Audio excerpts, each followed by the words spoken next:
Ora, meus caros amigos e amigas e visitantes, gostaria de continuar na leitura deste maravilhoso livro que fala sobre uma era de escuridão espiritual. O apóstolo Paulo, na sua segunda carta aos Tessalonicenses, predisse a grande apostasia que teria como resultado o estabelecimento do poder papal. Declarou que o dia de Cristo não viria enquanto se não tiver dado a revolta final e não tiver aparecido aquele que é rebeldia em pessoa e está destinado à perdição, e o que se revolta com todas as coisas e se coloca acima de tudo que os homens consideram divino ou sagrado. Chegará mesmo a tomar posse do templo de Deus e apresentando-se a si mesmo como Deus. 2 Tessalonicenses, capítulo 2, versículo 3 e 4. E ainda mais o apóstolo adverte os seus irmãos de que as forças misteriosas do mal já estão em ativo. 2 Tessalonicenses, capítulo 2, versículo 7. Mesmo naqueles primeiros tempos, ele viu erros a insinuar-se na igreja que preparariam caminho para o desenvolvimento do papado. Pouco a pouco, a princípio furtiva e silenciosamente, e depois mais às claras, à medida que crescia em força e conquistava o domínio da mente das pessoas, o mistério da iniquidade levou avante a sua obra de enganos e blasfémias. Quase imperceptivelmente os costumes do paganismo entraram na igreja cristã. O espírito de compromisso em concordância tinha sido contido durante algum tempo, em consequência das terríveis perseguições que a igreja suportou sob o paganismo. Mas como a perseguição cessou e o cristianismo entrou nas cortes e palácios dos reis, este trocou a humilde simplicidade de Cristo e dos seus apóstolos pela pompa e pelo orgulho dos sacerdotes e governantes pagãos. E em lugar das exigências de Deus, ele colocou teorias e tradições humanas. A conversão nominal de Constantino na primeira parte do século IV causou grande alegria, e o mundanismo, sob a capa de uma aparência de justiça, introduziu-se na igreja. A obra de corrupção progredia rapidamente. Embora parecesse que o paganismo tinha sido derrotado, tornou-se no vencedor. O seu espírito dominava a igreja. As suas doutrinas, cerimónias e superstições incorporavam-se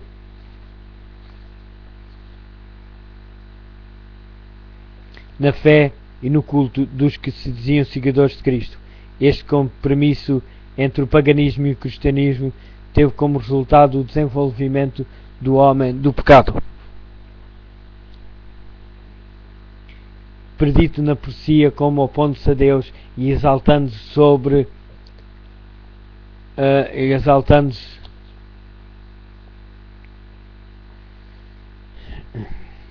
teve como resultado o desenvolvimento do homem do pecado. Predisse na profecia como opondo-se a Deus e exaltando-se sobre aquele gigantesco sistema de uma falsa religião.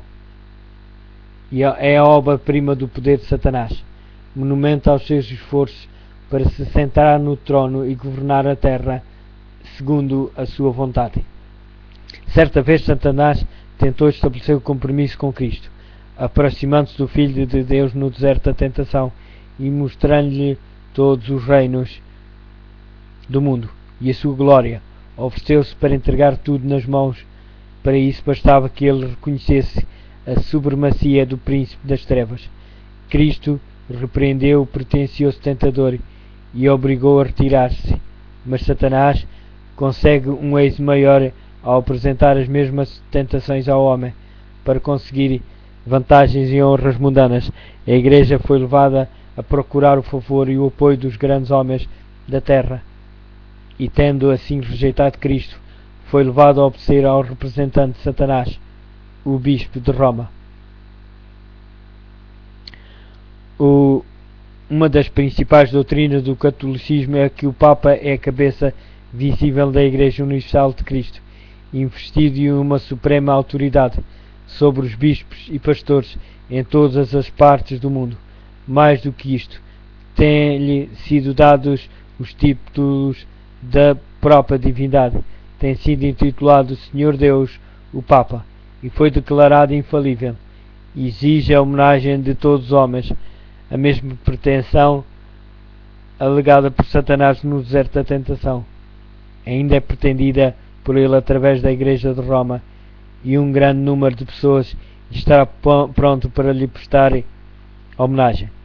Mas os que temem e reverenciam Deus enfrentam esta audaciosa presunção, do mesmo modo como Cristo enfrentou as solicitações do insidioso adversário. Adorarás o Senhor teu Deus e só a Ele prestarás culto. Lucas capítulo 4, versículo 8. Deus jamais deu na sua palavra a mínima sugestão de que tivesse designado algum homem para ser a cabeça da Igreja. A doutrina da supremacia papal opõe-se diretamente aos ensinos das Escrituras Sagradas. O Papa não pode ter poder algum sobre a Igreja de Cristo, a não ser por usurpação. Os romanistas têm persistido em acusar os protestantes de heresia e voluntária separação da Igreja verdadeira. Estas acusações, porém, aplicam-se antes a eles próprios. Foram eles que depuseram a bandeira de Cristo e se afastaram da fé, confiada aos crentes de uma vez para sempre. Está no livro de Judas, capítulo 3, no Novo Testamento.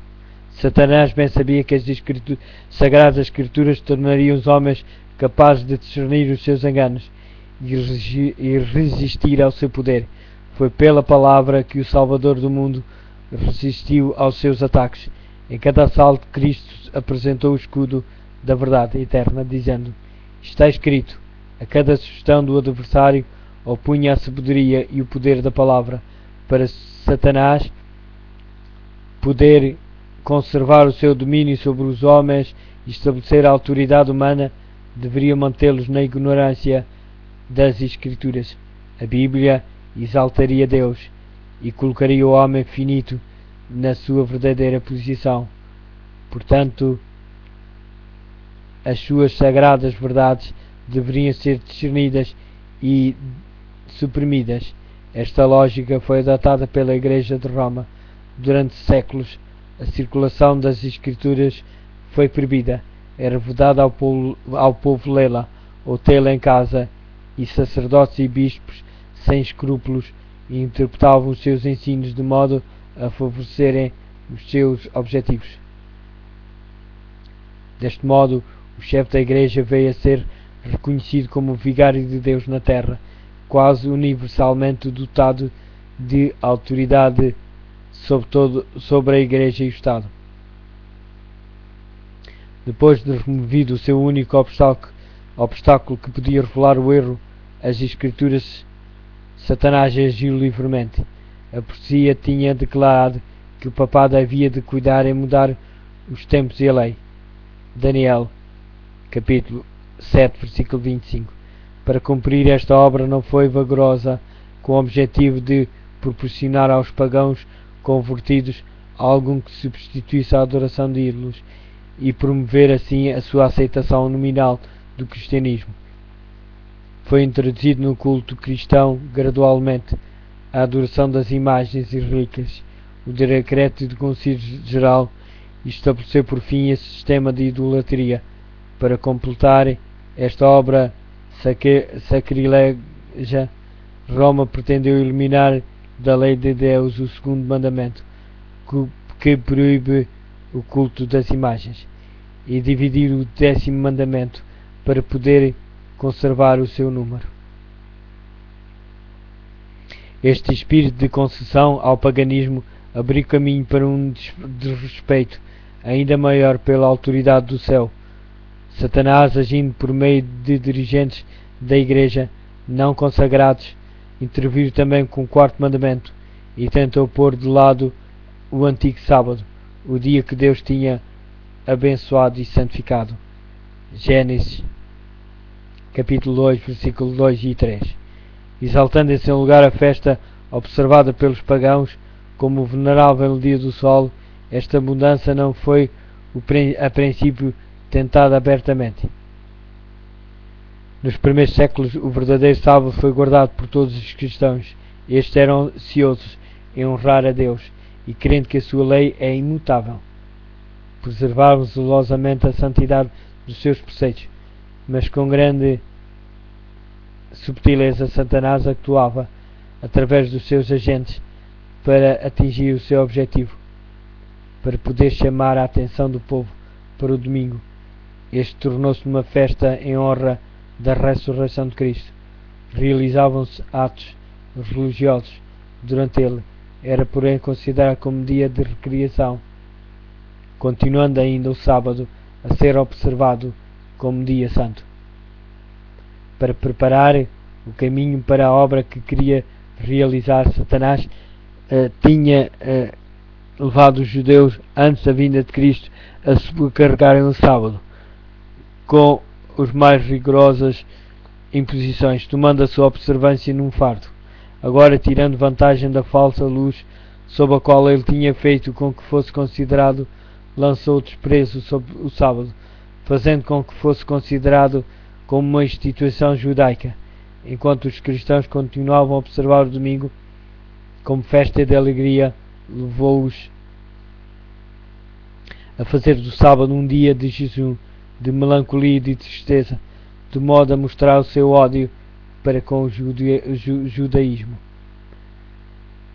No primeiro século, na primeira parte do século IV, o imperador Constantino proclamou um decreto fazendo o domingo um dia de festa pública em todo o Império Romano. O dia do sol era venerado pelos seus súbditos pagãos e honrado pelos cristãos. Era a política do imperador unir o paganismo e o cristianismo, eliminando os conflitos existentes entre eles. Juntamente com eles, empenharam-se nessa ação os bispos da Igreja, os quais, inspirados pela ambição e sede do poder, perceberam que se o mesmo dia fosse observado tanto por cristãos como por pagãos, promoveria a aceitação nominal do cristianismo pelos pagãos e assim aumentaria o poder e a glória da Igreja. Mas embora muitos cristãos tementes a Deus fossem gradualmente levados a considerar o domingo como tendo um certo grau de santidade, ainda mantinham o verdadeiro sábado como o dia santo do Senhor e observaram em obediência ao quarto mandamento. O arqui-enganador não tinha terminado a sua obra.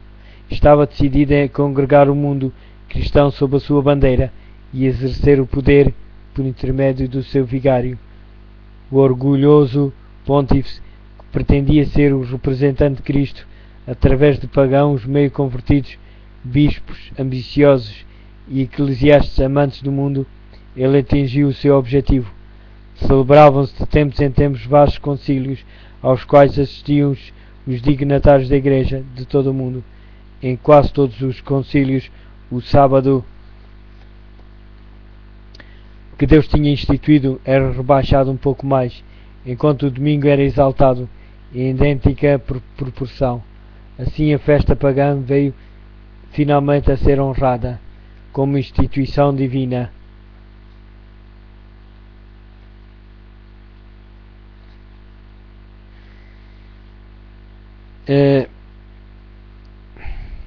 Um pouco mais enquanto o domingo era exaltado em idêntica proporção. Assim a festa pagã veio finalmente a ser honrada como instituição divina, ao mesmo tempo que se declarava que o sábado bíblico era uma relíquia do judaísmo, amaldiçoando-se os seus observadores. O grande apóstata tinha conseguido exaltar-se acima de tudo o que os homens consideram divino ou sagrado. Está na 2 Tessalonicenses capítulo 2 versículo 4 no Novo Testamento. tinha até chegado a mudar o único preceito da lei divina que inequivocamente indica a toda a humanidade o Deus vivo e verdadeiro. No quarto mandamento, Deus é revelado como o Criador do céu e da terra, e por isso distingue-se de todos os falsos deuses. Foi por memória da obra de criação que o sétimo dia foi santificado como dia de repouso para o homem. Destinava-se a conservar sempre diante da mente humana o Deus vivo como a fonte de todo o ser e objeto de reverência e culto. Satanás esforça-se por desviar os homens da sua aliança com Deus e de prestarem obediência à sua lei. Portanto, dirige os seus esforços especialmente contra o mandamento que aponta para Deus como o Criador. Os protestantes que hoje insistem que a ressurreição de Cristo no domingo fez desse dia o sábado cristão. Não existe, porém, evidência bíblica para isso. Nem Cristo, nem os seus apóstolos conferiram tal honra a esse dia. A observância do domingo como instituição cristã teve origem nas forças misteriosas do mal. 2 Tessalonicenses capítulo 2, versículo 7, que já no templo de Paulo tinha começado a sua obra. Onde e quando é que o Senhor adotou este filho do papado? Que razão válida se poderá dar para uma mudança que as Escrituras não sancionam? No século VI, o papado estabeleceu-se solidamente, fixou-se a sede do seu poder na cidade imperial, e foi declarado que o bispo de Roma era a cabeça de toda a Igreja. O paganismo cedeu lugar ao papado. O dragão dera à besta o seu poder, o seu trono e a sua grande autoridade. Apocalipse, capítulo 13, versículo 2. E começaram então os 1260 anos da opressão papal, perdidos nas profecias de Daniel e Apocalipse. Em Daniel capítulo 7, versículo 25. Daniel é no Antigo Testamento. Apocalipse no Novo Testamento, o último livro da Bíblia, é no capítulo 13, versículo 5 a 7. Os cristãos foram obrigados a optar entre renunciar à sua integridade e aceitar as cerimónias e cultos papais, ou passar a vida nas prisões a sofrer a morte com instrumentos de tortura pela fogueira ou pelo machado do carrasco. Cumpriam-se as palavras de Jesus: serão atraiçoados pelos próprios pais, irmãos, parentes e amigos, e alguns serão mesmo levados à morte. Vão ser odiados por toda a gente por minha causa. Está em Lucas capítulo 21, versículos 16 e 17. Desencadeou-se a perseguição sobre os fiéis com uma fúria maior do que nunca, e o mundo tornou-se num vasto campo de batalha. Durante séculos a Igreja de Cristo encontrou refúgio no isolamento e na obscuridade. Assim diz o profeta: a mulher fugiu para o deserto, para um lugar que Deus lhe tinha preparado, a fim de aí ser alimentada durante 1260 dias. Apocalipse capítulo 12, versículo 6. O acesso da Igreja de Roma ao poder assinalou o início da escura Idade Média. Quanto mais crescia o seu poder, mais as trevas se adensavam.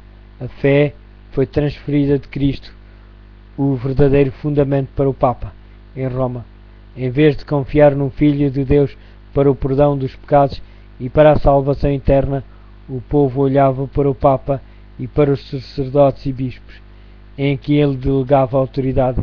Ensinava-se que o Papa era o seu mediador terrestre e que ninguém podia aproximar-se de Deus senão por seu intermédio, e mais ainda, que ele estava para eles em lugar de Deus e que deveria, portanto, ser implicitamente obedecido.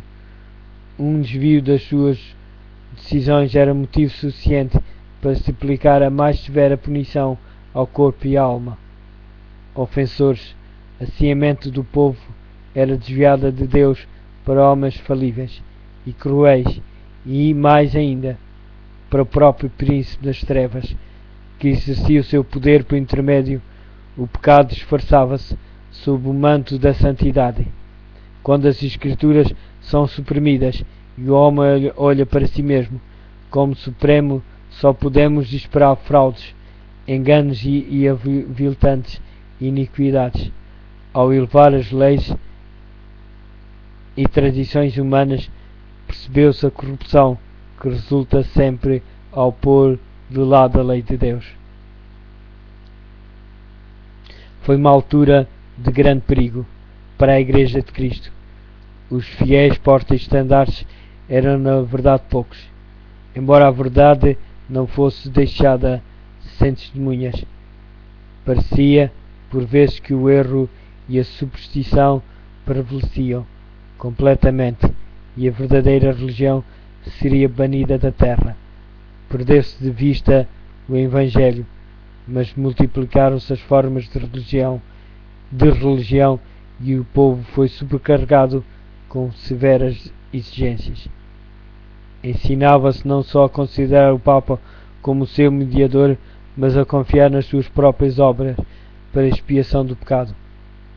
Longas peregrinações, atos de penitência, adoração de relíquias, edificação de igrejas, relicários e altares, bem como o pagamento de grandes somas à Igreja. Tudo isto e muitas outras coisas semelhantes eram ordenadas para aplacarem a ira de Deus ou assegurar o seu favor, como se Deus fosse idêntico aos homens, encolizando-se por ninharias ou apesiguando-se com donativos ou atos de penitência. Embora o vício prevalecesse mesmo entre os chefes da Igreja de Roma, a sua influência parecia aumentar constantemente.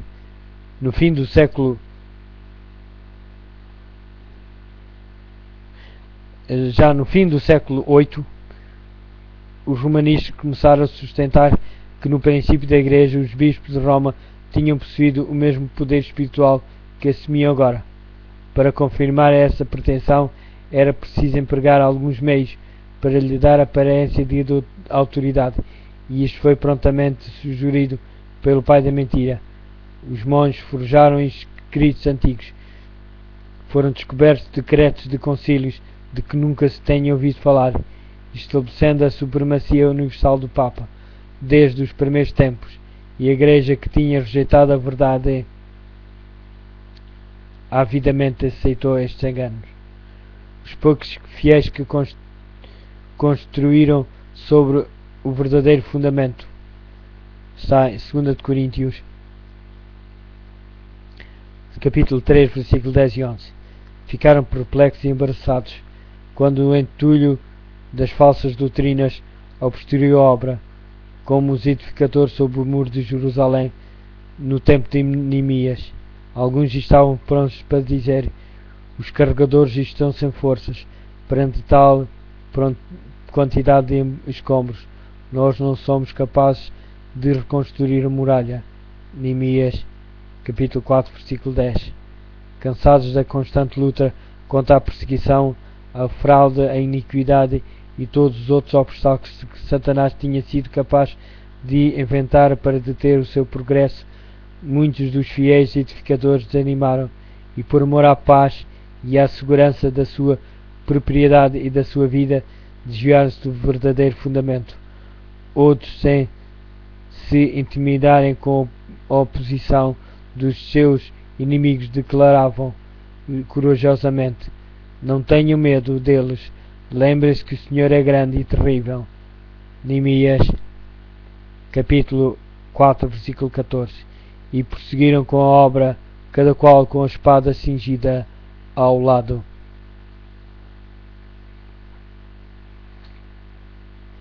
O mesmo espírito de ódio e oposição à verdade tem inspirado os inimigos de Deus em todos os tempos, e a mesma vigilância e fidelidade tem sido exigida dos seus servos. A As palavras de Cristo aos primeiros discípulos aplicam-se aos seus seguidores até ao final do tempo. Aquilo que vos digo, digo a todos, e estejam bem atentos. As trevas pareciam tornar-se mais densas. Generalizou-se a adoração das imagens. Acendiam-se velas perante imagens e eram-lhe dirigidas orações. Prevaleciam os costumes mais absurdos e supersticiosos. O espírito dos homens era a tal ponto dirigida pela superstição que parecia terem perdido o domínio da própria razão. Enquanto os sacerdotes e bispos se entregavam a prazeres sensuais e corruptos, só se poderia esperar que o povo que os tinha como guias mergulhasse na ignorância e no vício. Foi dado outro passo na pretensão papal, quando o Papa Gregório VII, no século XI, proclamou a perfeição da Igreja de Roma. Entre as propostas por ele apresentadas havia uma que declarava que a Igreja nunca tinha errado, nem jamais erraria, segundo as Escrituras, mas as provas escriturísticas não acompanhavam a afirmação. O altivo pontífice também pretendia ter o poder de depor imperadores e declarou que nenhuma sentença que pronunciasse poderia ser revogada por quem quer que fosse, embora ele tivesse a prerrogativa de revogar as decisões de todos os outros. Uma impressionante ilustração do caráter tirânico do Papa Gregório VII é-nos apresentada no modo como tratou o imperador alemão Henrique IV. Por ter pensado que poderia desprezar a autoridade do Papa, este monarca foi excomungado e destornado, aterrorizado pelo abandono e pela ameaça dos seus próprios príncipes, que por ordem do Papa eram incentivados a revoltar-se contra ele. Henrique sentiu a necessidade de fazer as pazes com Roma.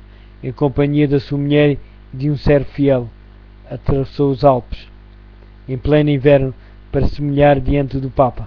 Quando chegou ao castelo para onde Gregório se tinha retirado, foi conduzido sem os seus guardas a um pátio exterior, e ali, no rigoroso frio do inverno, com a cabeça descoberta, descalço e pobremente vestido, esperou a permissão do Papa para ir à sua presença. O pontífice não se dignou conceder-lhe o perdão, senão depois de ele ter permanecido 3 dias a jejuar e a fazer confissão. Mas o perdão foi concedido apenas com a condição de que o imperador devia esperar a aprovação do Papa antes de reassumir os seus atributos ou exercer o poder da realeza. E Gregório, envaidecido com o seu triunfo, gabava de que era seu dever abater o orgulho dos reis. Como é notável contraste entre o orgulho deste altivo pontífice e a mansidão e a simpatia de Cristo, que se representa a si mesmo, batendo à porta do coração, pedindo para ser ali admitido, para poder entrar e levar perdão e paz, e que ensinou aos seus discípulos: aquele que quiser ser o maior, o mais importante, seja como um criado. Mateus, capítulo 20, versículo 27. Os séculos que seguiram testemunharam um aumento constante dos erros nas doutrinas procedentes de Roma. Mesmo antes do estabelecimento do papado, os ensinos dos filósofos pagãos tinham sido apreciados e exerceram sua influência na Igreja. Muitos dos que se diziam convertidos ainda se apegavam aos dogmas da sua filosofia pagã, e não só continuaram a estudá-la, mas ensinavam-na a outros, como meio de estender a sua influência entre os pagãos, e assim foram introduzidos erros graves na fé cristã. Destaca-se, entre outros, a crença na imortalidade natural do homem e da sua consciência na morte. Esta doutrina lançou o fundamento sobre o qual Roma estabeleceu a invocação dos santos e a adoração da Virgem Maria. Daqui também vê a heresia do tormento eterno para os que morrem impenitentes, a qual foi rapidamente incorporada na fé papal. Estava assim preparado o caminho para a introdução de uma outra invenção do paganismo, a que Roma chamou o purgatório, o que é usada para amedrontar as multidões crédulas e supersticiosas com esta heresia.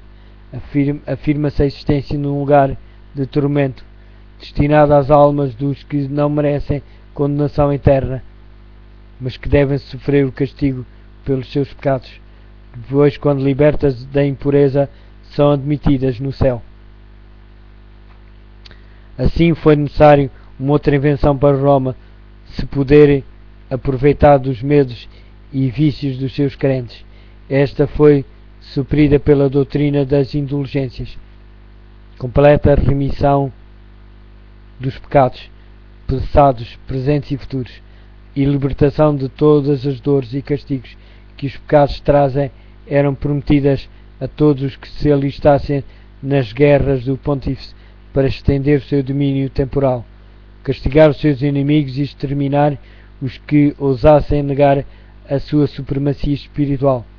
Ensinava-se também ao povo que, pelo pagamento de dinheiro à Igreja, podia-se livrar dos pecados e igualmente libertar as almas dos seus amigos falecidos que estivessem condenados às chamas atormentadoras.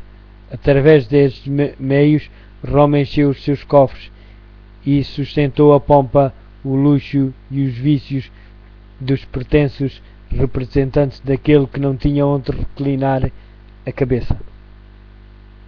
A ordem bíblica da ceia do Senhor fora substituída pelo idólico sacrifício da missa. Os sacerdotes papais pretendiam, mediante esse disfarce destituído de sentido, converter o simples pão e vinho no verdadeiro corpo e sangue de Cristo. Com blasfema presunção, pretendiam abertamente ter o poder de criarem Deus, o Criador de todas as coisas.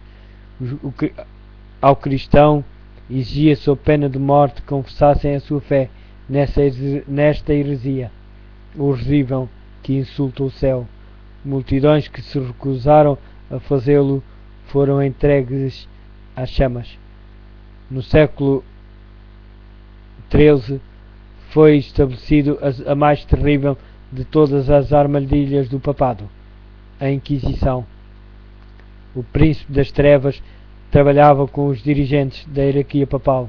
Nos seus concílios secretos, Satanás e os seus anjos dirigiam a mente de homens maus, enquanto invisíveis entre eles estavam um anjo de Deus, fazendo o tremendo relatório dos seus iníquos decretos e escrevendo a história de ações demasiado horríveis para ser desvendadas ao olhar humano. A grande Babilónia estava embriagada com o sangue dos santos. Os corpos mutilados de milhões de mártires pediam a Deus vingança contra o poder apóstata. O papado tornou-se na desposta do mundo. Reis e imperadores curvavam-se aos decretos do Pontífice Romano. O destino dos homens, tanto temporal como eterno, parecia estar sob o seu domínio.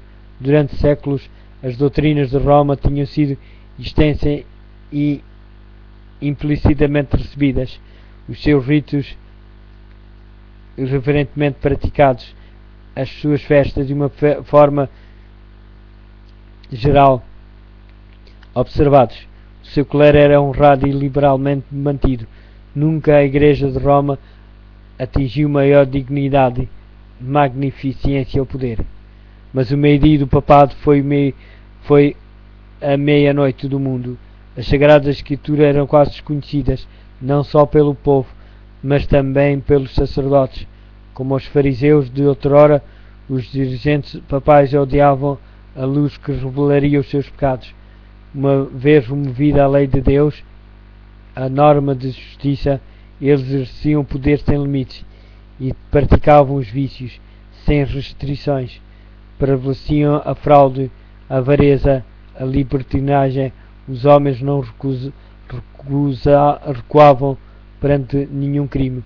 com o qual pudessem adquirir riqueza ou posição.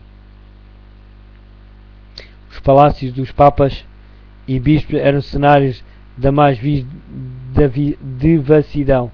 Alguns dos pontífices reinantes eram acusados de crimes tão revoltantes que os governadores seculares se esforçavam por depor estes dirigentes da Igreja, como monstros demasiado vis para serem tolerados. Durante séculos, a Europa não fez progresso no saber, nas artes ou na civilização. Uma paralisia moral e intelectual tinha caído sobre a cristandade.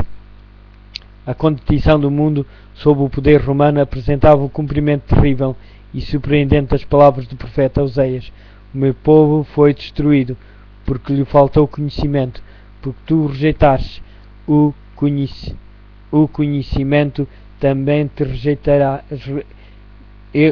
eu te rejeitarei, visto que te esqueceste da lei do teu Deus, também eu me esquecerei dos teus filhos. Oseias, capítulo 4, versículo 6. Não há verdade, nem benignidade, nem conhecimento de Deus na terra. Só prevalecem o perjurar e o mentir, e o matar e o furtar e o adulterar, e há homicídios sobre homicídios. Oseias, capítulo 4, versículo 1 e 2. Foram estes os resultados de ter saído banido a palavra de Deus. Capítulo 2. Uma era de escuridão e espiritual. Uma era de escuridão e espiritual.